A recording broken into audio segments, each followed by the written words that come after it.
इसमें नेक्स्ट बेटा इस चैप्टर यानी जो अपना जो चैप्टर चल रहा है 15वां हमारा पर्यावरण, ठीक है, यानी अपनी ये लास्ट क्लास है, इसमें अपन क्लास क्या कर देंगे यानी चैप्टर समाप्त, ठीक है भाई। आज ठीक है ना, इसको कंप्लीट कर देते हैं। तो इसमें आप बेटा सबसे पहले टॉपिक डाल लो पोषी स्तर, पोषी स्तर या डैश लगा के लिख लो पोषी स्तर। पोषी स्तर क्या होता है बेटा, ठीक है, पोषी स्तर, पोषी स्तर। इसमें आप लिखेंगे प्रत्येक चरण या कड़ी, प्रत्येक चरण या कड़ी, प्रत्येक चरण या कड़ी एक पोषी स्तर बनाते हैं, एक पोषी स्तर बनाते हैं, पोषी स्तर बनाते हैं। क्या बनाते हैं भाई, पोषी स्तर। अरे देखो मान लो बेटा ये उत्पादक है, ये क्या है अपने पास उत्पादक है, ठीक है, ये प्रथम पोषी स्तर होते हैं बेटा। क्या होते हैं, प्रथम पोषी स्तर। फिर इन पर आएंगे बेटा उपभोक्ता, क्या आएगा, उपभोक्ता, यानी प्रथम प्राथमिक उपभोक्ता, फिर द्वितीयक उपभोक्ता, फिर तृतीयक या फिर लास्ट में उच्च उपभोक्ता। कौन से आ जाएंगे भाई, उच्च उपभोक्ता।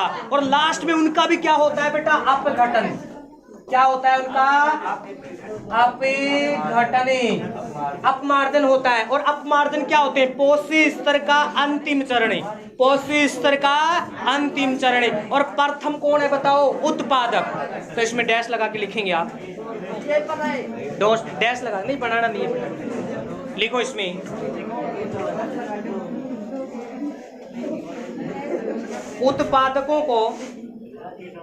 उत्पादकों को नई लाइन से, उत्पादकों को प्रथम पोषी स्तरे, प्रथम पोषी स्तरे कहते हैं, प्रथम पोषी स्तरे कहते हैं। उत्पादकों को बेटा प्रथम पोषी स्तरे कहते हैं, जो अपना भोजन प्रकाश संश्लेषण के माध्यम से बनाते हैं, प्रकाश संश्लेषण के माध्यम से बनाते हैं। किस माध्यम से बनाते हैं भाई, प्रकाश संश्लेषण माध्यम से बनाते हैं। नेक्स्ट लिखेंगे सहकारी, सहकारी, और इनको क्या कहते हैं कोई बताएगा, प्राथमिक उपभोक्ता, प्राथमिक उपभोक्ता को, सहकारी या बेटा प्राथमिक उपभोक्ताओं को दोबारा बेटा है ना, पोषी स्तर अगर आप पूछे तो आपको कौन से पोषी स्तर होते हैं, ठीक है ना। सहकारी प्राथमिक उपभोक्ता को द्वितीय पोषी स्तर कहते हैं, द्वितीय पोषी स्तर कहते हैं, द्वितीय पोषी स्तर कहते हैं, द्वितीय पोषी स्तर कहते हैं। नेक्स्ट लिखेंगे छोटे मांसाहारी जीव, नेक्स्ट अगला बिंदु बेटा, छोटे मांसाहारी जीव, छोटे मांसाहारी जीव, छोटे मांसाहारी जीव तीसरे पोषी स्तर कहलाते हैं। छोटे मांसाहारी जीव तीसरे पोषी स्तर कहलाते हैं। पूछेगा बेटा तीसरे पोषी स्तर में किसको रखा गया है, प्राथमिक पोषी स्तर में किसको रखा गया है, द्वितीय पोषी स्तर में किसको रखा गया है। नेक्स्ट लिखेंगे नई लाइन से, बड़े मांसाहारी जीव, बड़े मांसाहारी जीव, बड़े मांसाहारी जीव, बड़े मांसाहारी जीव कोष्टक में कर देंगे तृतीयक उपभोक्ता, तृतीयक उपभोक्ता, तृतीयक उपभोक्ता बेटा बड़े मांसाहारी जीव तृतीय उपभोक्ता। चौथे पोषी स्तर, चौथे पोषी स्तर, चौथे पोषी स्तर होते हैं। चौथे पोषी स्तरीय होते हैं। नेक्स्ट बेटा लिख लेंगे सूक्ष्म जीव। सूक्ष्म जीव जिनको क्या कहते हैं, अपघटक या अपमार्जके। सूक्ष्म जीव या अपघटन बोल दो बेटा, या अपघटक, ठीक है ना। जो अंतिम पोषी स्तर होता है, अंतिम पोषी स्तरीय होता है। क्या होता है भाई, अंतिम पोषी स्तरीय, अंतिम पोषी स्तर होता है, अंतिम पोषी स्तरीय होता है। ठीक है बेटा, ये आपके किताब में प्रश्न दे रखा है, उसको भी मैंने करवा दिया, ठीक है ना। अब कुछ प्रश्न और हैं, उनको भी कर लेते हैं। टॉपिक डाल लो, ऊर्जा का प्रवाह। ऊर्जा का प्रवाह, ऊर्जा का प्रवाह, ऊर्जा का प्रवाह, ऊर्जा का प्रवाह उत्पादक से, ऊर्जा का प्रवाह उत्पादक से उपभोक्ताओं, उपभोक्ताओं, उपभोक्ताओं की उच्च स्तर, उपभोक्ताओं के करेंगे बेटा, उच्च स्तरीय, उपभोक्ताओं के उच्च स्तरों, उपभोक्ताओं के उच्च स्तरों की श्रेणियों में, की श्रेणियों में पहुंच जाता है, पहुंच जाता है। खाद्य श्रृंखला में, खाद्य श्रृंखला में,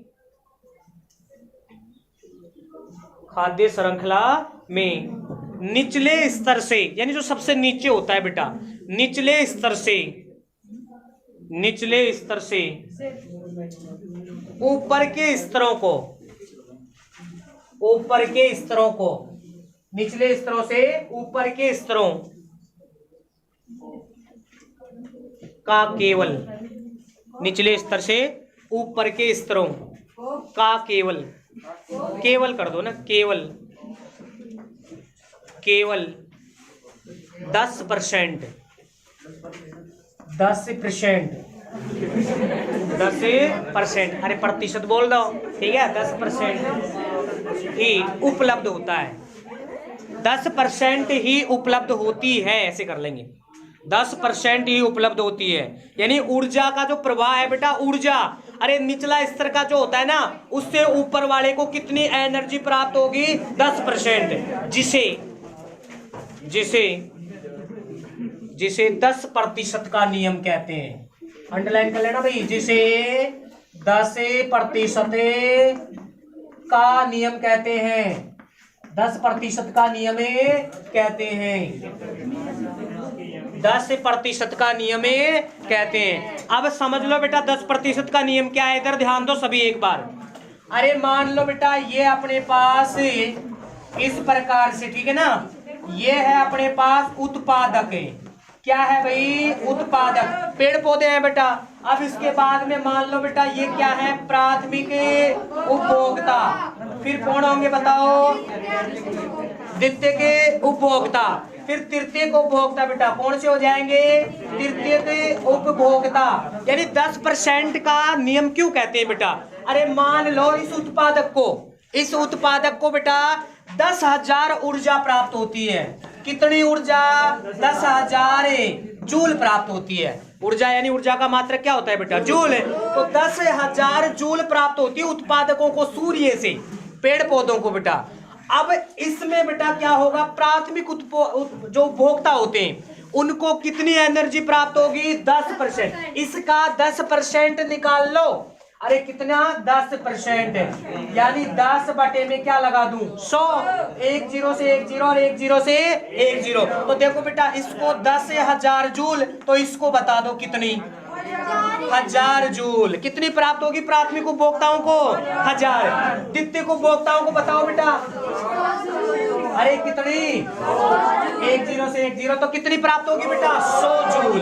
अरे कितनी 100 और इसको 10 कितनी प्रतिशत 10%। यानी ऊर्जा का प्रवाह बेटा घट रहा है, ऊर्जा का प्रवाह घट रहा है। लेकिन ऊर्जा बेटा एक दिशीय होती है, याद रखेंगे। ऊर्जा एक ही दिशा में मूवमेंट कर, ये नहीं है कि भैया इसको जब 1000 जूल प्राप्त हो गए तो ये 1000 इसको प्राप्त होगा, नहीं बेटा, ठीक है ना, इसको प्राप्त नहीं होगा। ऊर्जा एक दिशीय होती है बेटा और हर कैटेगरी में 10%, समझ रहे हो ना, कितने 10% उपयोग में ली जाती है ना, आगे ट्रांसफर होती रहती है, एक दिशीय होती है बेटा, ये बैक में कभी नहीं आती है। अगर द्वितीयक उपभोक्ता को 100 जूल प्राप्त हो गया है तो इसको बेटा 100 जूल प्राप्त नहीं होगा, इसका 10% नहीं, बात समझ में ना, इसके पास ज्यादा एनर्जी है। और लास्ट में ऊर्जा में क्या होती चली जाती है, अंतिम चरण में कमी, ऊर्जा की क्या होती है, कमी, ठीक है। तो इसमें आप लिखेंगे ऊर्जा का प्रवाह, ऊर्जा का प्रवाह एक दिशीय होता है,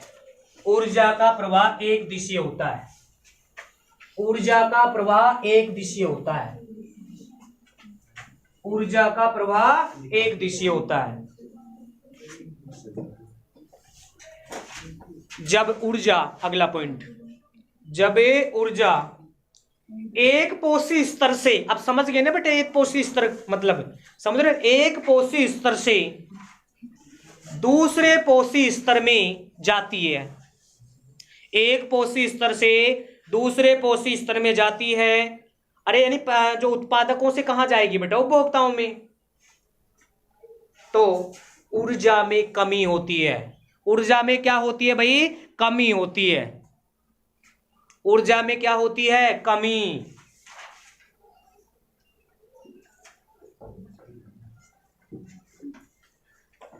नेक्स्ट लिखेंगे शाकाहारियों को प्राप्त ऊर्जा, शाकाहारियों को प्राप्त ऊर्जा एक दिशीय का मतलब बेटा, शाकाहारियों को प्राप्त ऊर्जा,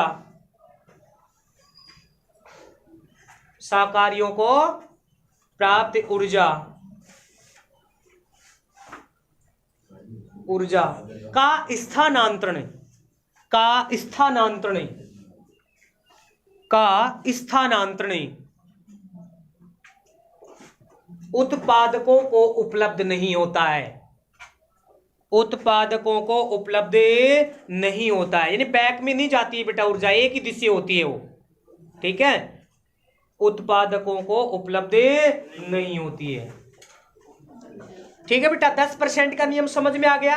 अब एक न्यूमेरिकल करो बेटा, किताब में दे रखा है आपने, एक न्यूमेरिकल क्वेश्चन लिखो, लिखो जल्दी लिखो।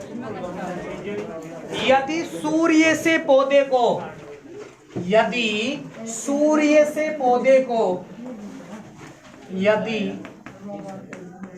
सूर्य से पौधे को, पौधे को, सूर्य से पौधों को या पौधे को 20,000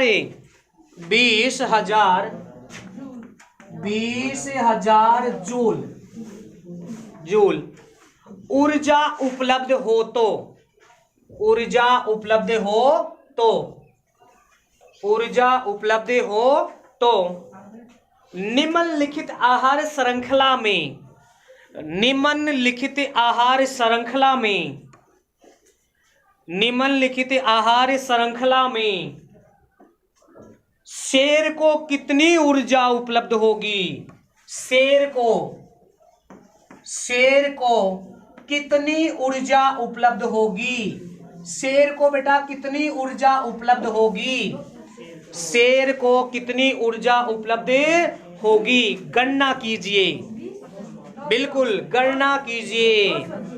अरे 200 जूल नहीं आएगा, 20 जूल, कितना आएगा बेटा, 20 जूल। कैसे निकालेंगे देखो, अरे सबसे पहले वृक्ष है बेटा, देखो क्या कह रहे हैं, सूर्य से पौधे को प्राप्त होती है। मान लो ये कोई पौधा है बेटा, अब पौधे को कौन खा रहा है, हिरण, हिरण को कौन खाएगा, शेर। तो ये चार्ट बनाया था मैंने पहले, ये याद रखना है। अगर घास का पूछ, घास का पता तो घास वाली श्रृंखला लेते बेटा, बात समझ में आ गई बेटा, घास वाली श्रृंखला लेते, और समुद्र या तालाब का लेते तो समुद्र वाला ले लेते, ठीक है ना। अब देखो पौधे का बताया इसने उदाहरण, पौधे का बताया बेटा, तो पौधे में हिरण, और हिरण को कौन खाएगा, शेर। और अपघटक का भी पूछ ले तो वो भी निकाल सकते हैं। तो देखो बेटा, पौधे को सूर्य से कितनी प्राप्त होती है, 20,000, अरे कितनी 20,000 जूल। तो बेटा 20,000 जब प्राप्त होती है तो बताओ पौधे को कितनी ऊर्जा प्राप्त होगी, पौधे को अरे 10% निकाल लो ना इसका, गुणा में 10 बेटा, और कितना आ जाएगा 100, 3 2 0 से 2 0 कितना आ गया बेटा, हाँ बिल्कुल बिल्कुल ये आ गया बेटा 2000 जूल। बताओ पौधे को कितनी प्राप्त हो गई, 2000 जूल। कितनी बेटा 2000 जूल। अब हिरण को बताओ 2000 गुणा 10% निकालेंगे 100, 1 0 से 1 0 और 1 0 से 1 0 कितना आ जाएगा बेटा 200 जूल। तो बताओ हिरण को कितनी ऊर्जा प्राप्त हुई, 200 जूल। ठीक है बेटा, देखो ऊर्जा का स्तर कम होता जा रहा है, ये बात लिखवाई है मैंने, ऊर्जा का स्तर क्या होता जा रहा है, कम। बताओ बेटा शेर को कितनी प्राप्त होगी, यानी 200 का निकाल लो बेटा 10%, तो ये आ गया 1 0 से 1 0, तो कितनी प्राप्त होगी बता दो शेर को, 20 जूल। आंसर क्या आ जाएगा 20 जूल। ऐसे कैसे उतार लो इसको, सेम जैसे मैंने उतारा बेटा ऐसे करना है अपने को। अब चाहे 10,000 आ जाए बेटा यहाँ, चाहे 50,000 आ जाए, चाहे 1 लाख आ जाए, आप बता सकते हैं ऊर्जा का स्तर। उतार लो इसको, क्रम से उतार लो ऐसे।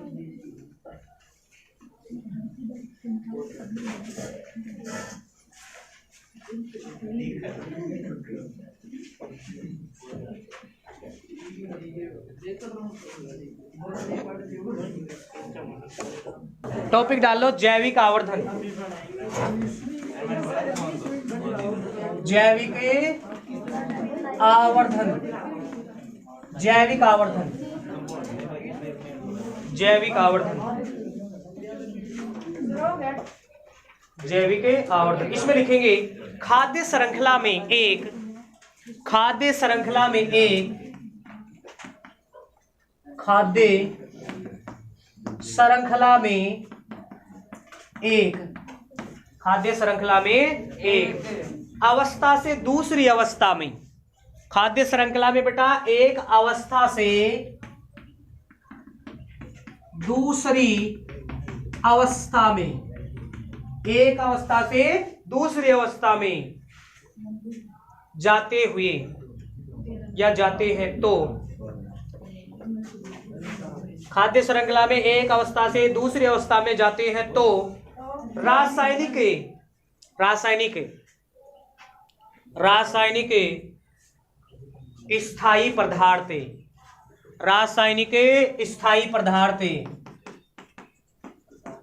रासायनिक स्थायी पदार्थ या तत्व, या तत्व, कोष्टक में लिख लेंगे पीड़कनाशी। बेटा तत्व कौन से, पीड़कनाशी, पीड़कनाशी बेटा, या इसको बोलते हैं DDT। ठीक है, पूरा नाम लिखवाए रखा है मैंने, पीड़कनाशी। यानी कुछ रसायन है बेटा, कुछ तत्व है, ठीक है, जैसे पीड़कनाशी, कोमा रेडियो सक्रिय वस्तुएं, रेडियो, रेडियो सक्रिय, रेडियो सक्रिय वस्तुएं, रेडियो सक्रिय वस्तुएं, या भारी धातुओं की सांद्रता, भारी धातुओं की सांद्रता, भारी धातुओं की सांद्रता में वृद्धि होती है, में वृद्धि होती है।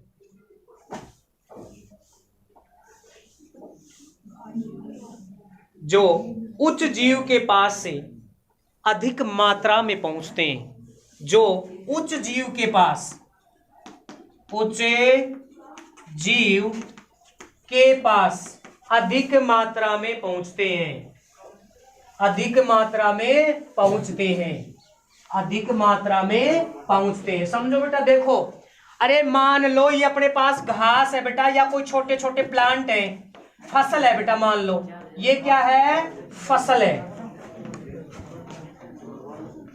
क्या है बेटा, फसल है। अब आपने बेटा फसल पर पीड़कनाशी या कीड़कनाशी कुछ रसायनों का छिड़काव किया, क्या किया बेटा, कुछ रसायनों का छिड़काव जिनसे अपने को हानि होती है। जिनसे जीवों को क्या होती है, हानि। अब इस प्लांट पर बेटा फसलों पर आपने पीड़कनाशी का छिड़काव किया, रसायनों का छिड़काव किया, तो थोड़ी थोड़ी मात्रा मिली बेटा इनको। और जब इन चारों प्लांटों को कोई उच्च जीव खाएगा, इनको सबको मिला के, अब ज्यादा भी खा सकता है, कम भी खा सकता है, तो देखो बेटा यहाँ कम मात्रा में पीड़कनाशी थे, अरे कम मात्रा में रसायन थे ना। अब मान लो इनको कौन किसने खाया बेटा, मान लो इनको खाया उपभोक्ता ने, अरे किसने खाया, उपभोक्ता ने, और प्राथमिक उपभोक्ता ने खाई बेटा, ठीक है। तो देखो ये पूरी एनर्जी इनके पास चली गई, यानी रसायन चला गया ना बेटा, यानी कहने का मतलब उच्च जो जीव होता है ना, उच्च बेटा, उनको ये रसायन अधिक मात्रा में प्राप्त होते हैं। जो अधिक मात्रा में सबसे ज्यादा नुकसान अरे मान लो अपन फसल को खा रहे हैं तो मनुष्य को तो ज्यादा नुकसान होगा बेटा, क्योंकि अपन खाएंगे बेटा लास्ट में उसको। अरे बात समझ में आ रहा है ना। तो कहने यही होता है जैविक आवर्धन बेटा, जैविक आवर्धन, यानी जैविक आवर्धन क्या हुआ बेटा कि उच्च जीव के पास ज्यादा पहुंचते हैं, उच्च जीव के पास ज्यादा पहुंचते हैं। और शरीर में लिख लो, जो शरीर में अधिक मात्रा में, जो शरीर में अधिक मात्रा में रसायन संचित होते हैं, अधिक मात्रा में संचित होते हैं, अधिक मात्रा में संचित होते हैं, जिसे जैविक आवर्धन कहते हैं, जैविक आवर्धन कहते हैं। क्या कहते हैं भाई, जैविक आवर्धन कहते हैं, जैविक आवर्धन कहते हैं। नेक्स्ट टॉपिक डालिए बेटा, ओजोन लेयर या ओजोन परत, ओजोन परत, और यहां लगा लेना स्टार, ओजोन परत। कौन सा टॉपिक है अपना, ओजोन परत। इसका डायग्राम बना लो बेटा, देखो ये पृथ्वी है बेटा, ये क्या है मान लो पृथ्वी, और ये क्या है यहाँ वायुमंडल, अरे क्या है वायुमंडल, इधर ध्यान दे भैया, वायुमंडल क्या है, वायुमंडल, ठीक है बेटा। अब वायुमंडल में आपको पता है बेटा ऑक्सीजन भी है, ऊपर बढ़ाऊं क्या, ये लो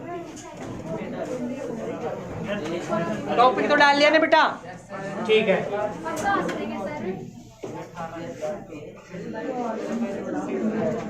अरे यहाँ दिखाई देगा ना, मान लो बेटा ये पृथ्वी है, क्या है पृथ्वी, ये पृथ्वी है बेटा, और यहाँ ये क्या है बताओ, वायुमंडल, क्या है भाई वायुमंडल, ठीक है बेटा। और ये एक लेयर बनती है बेटा वायुमंडल से बाहर, एक लेयर बन जाती है, क्या बढ़ती है भाई, एक लेयर बढ़ती है बेटा। इसको थोड़ा सा यहाँ से रखेंगे हटा के, ठीक है। और ये लेयर होती है बेटा ओजोन परत, क्या होती है भाई, ओजोन परत, क्या होती है बेटा, ये एक ओजोन परत होती है, मतलब 3 ऑक्सीजन से जुड़ी, ऐसे लिख लो बेटा, ऐसे ओजोन परत होती है, ये एक ओजोन परत होती है, क्या होती है भाई, एक ओजोन परत होती है बेटा, क्या होती है, एक ओजोन परत, या लिख देता हूं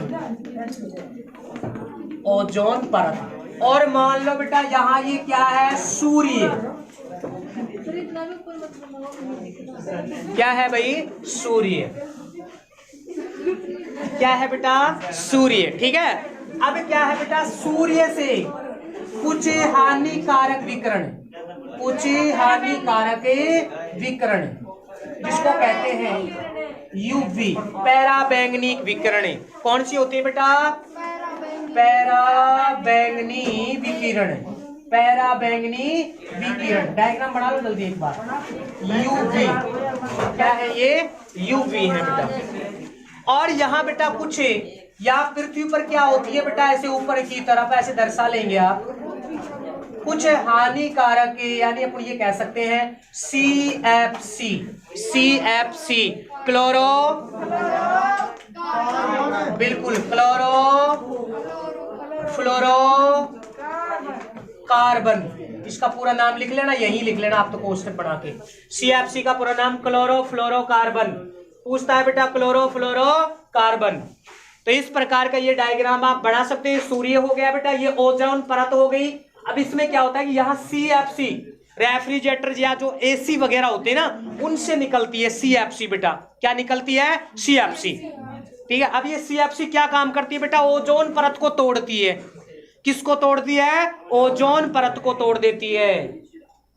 और जब ओजोन परत को तोड़ेगी तो बेटा सूर्य से कुछ हानिकारक विकिरणें, ठीक है ना, हानिकारक विकिरणें कहां आ जाएंगे बेटा बताओ? पृथ्वी पर, जीवों पर पड़ेंगे, वो जीवों पर उसका फिर बुरा प्रभाव पड़ेगा बेटा। और ये त्वचा का कैंसर बना देती है। क्या बना देती है? त्वचा का कैंसर। तो इस तरह से आप डायग्राम बना सकते हैं। इसमें आप लिखेंगे बेटा ओजोन, ओजोन, और ओजोन के कोष्टक में लिख लेना बेटा O3, क्योंकि O3 होता है ओजोन का सूत्र। O3 का एक अणु, का एक अणु ऑक्सीजन, का एक अणु ऑक्सीजन के 3 परमाणुओं,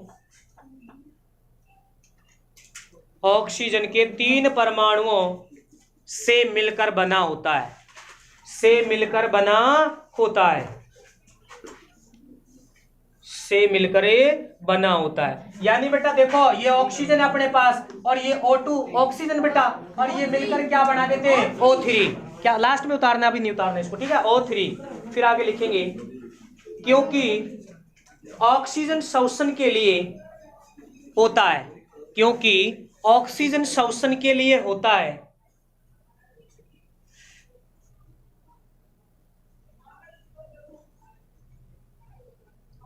और ओजोन एक जहरीली, और ओजोन एक जहरीली गैस होती है। बिल्कुल, ओजोन।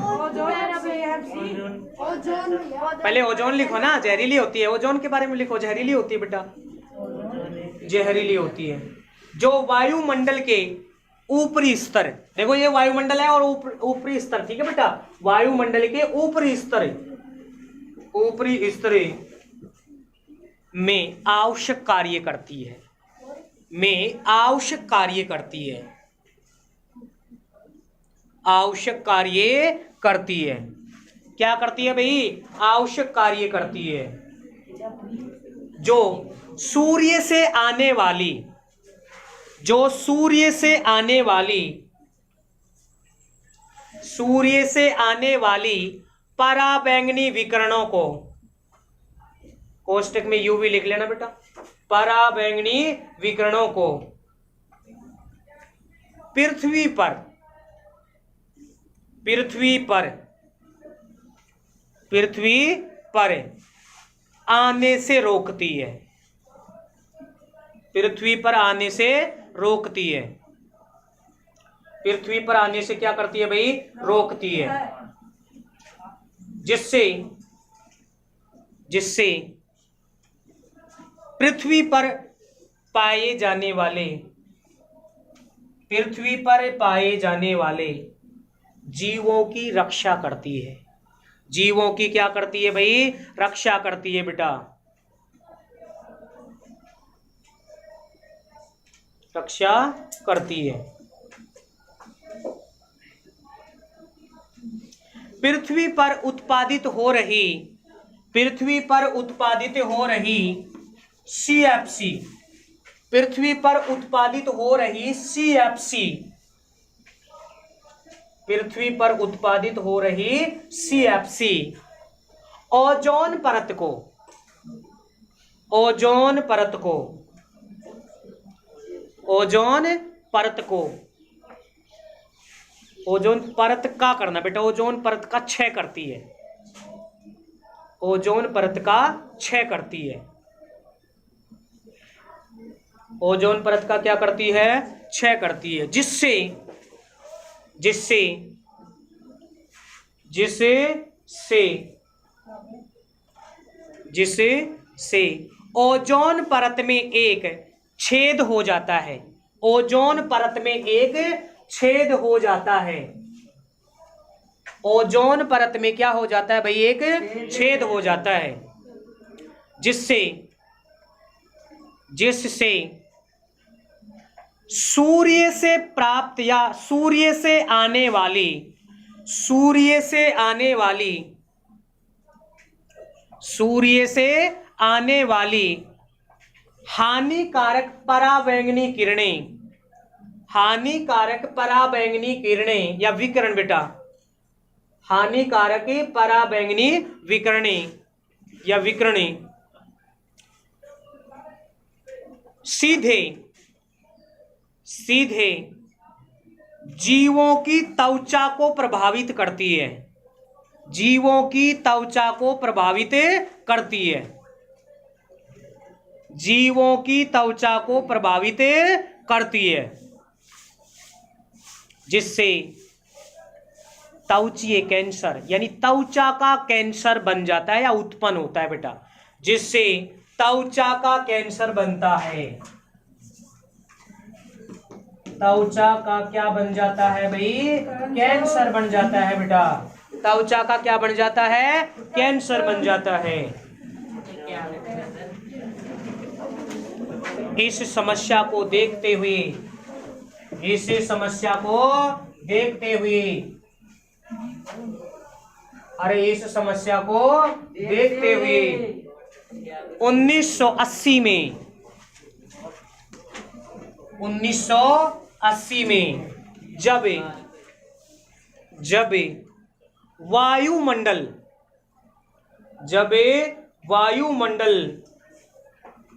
में उत्पन्न हो रही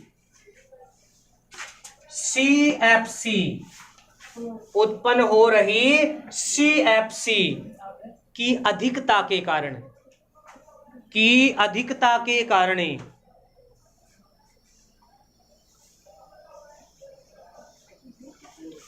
ओजोन परत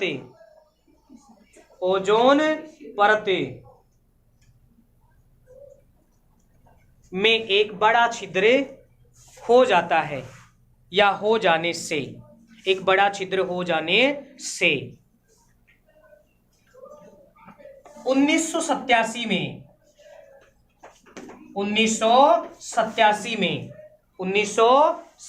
में संयुक्त राष्ट्र पर्यावरण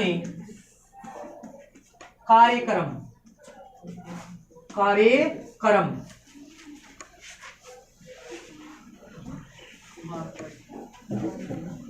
यहां लिखता हूं बेटा, कौन से सन में बताओ? 1987 में संयुक्त राष्ट्र पर्यावरण कार्यक्रम, इसको कहेंगे बेटा UNEP,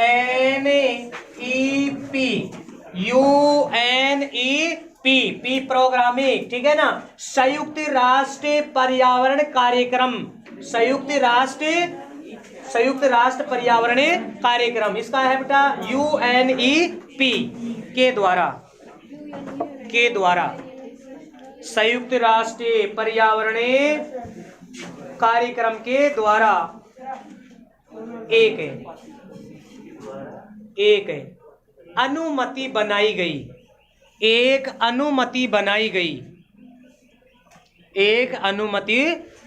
यानी बेटा बहुत सारे देशों ने मिलकर यानी एक कार्यक्रम बनाया, संयुक्त राष्ट्र पर्यावरण कार्यक्रम। कब बनाया था? 1987 में एक अनुमति बनाई कि पृथ्वी पर उत्पन्न हो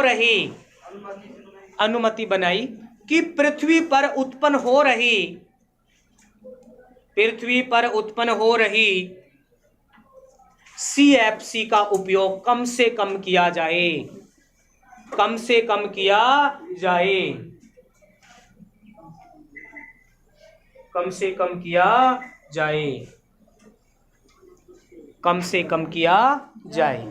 कौन सा चैप्टर है, ये कौन सा टॉपिक है बेटा? पारिस्थितिकी स्तूप या पिरामिड। इसकी परिभाषा लिख लो।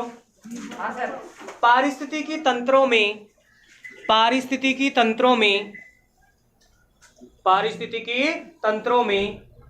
विभिन्न जैविक घटकों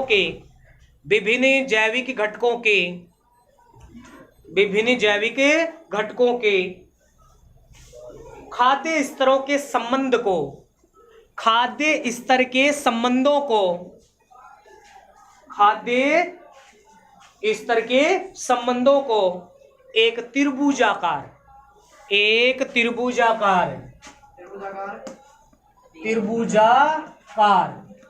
चित्र में प्रदर्शित किया जाता है। एक त्रिभुजाकार चित्र में प्रदर्शित किया जाता है, जिसे